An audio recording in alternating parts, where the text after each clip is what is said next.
If you got your best shirt dry cleaned before a wedding.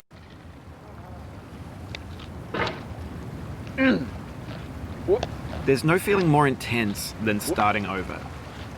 If you deleted your homework the day before it was due, as I have, or if you left your wallet at home and you have to go back after spending an hour in the commute.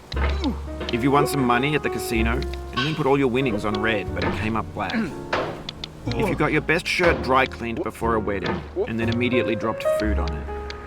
If you won an argument with a friend and then later discovered that they just returned to their original view. Starting over is harder than starting up. If you're not ready for that, like if you've already had a bad day, then what you're about to go through might be too much. Feel free to go away and come back.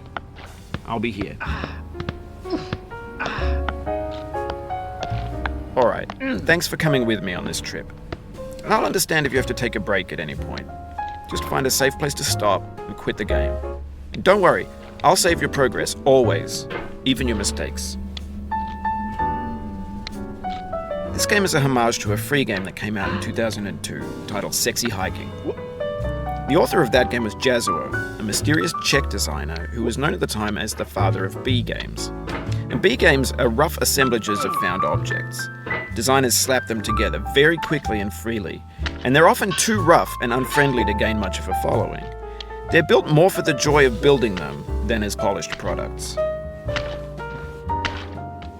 In a certain way, Sexy Hiking is the perfect embodiment of a B game. It's built almost entirely out of found and recycled parts, and it's one of the most unusual and unfriendly games of its time. In it, your task is simply to drag yourself up a mountain with a hammer. And that act of climbing, in the digital world or in real life, has certain essential properties that give the game its flavor. No amount of forward progress is guaranteed. Some cliffs are too sheer or too slippery. And the player is constantly, unremittingly in danger of falling and losing everything. Anyway, when you start Sexy Hiking, you're standing next to this dead tree that blocks the way to the entire rest of the game. It might take you an hour to get over that tree, and a lot of people never got past it. You prod and you poke at it, exploring the limits of your reach and your strength, trying to find a way up and over. And there's a sense of truth in that lack of confidence.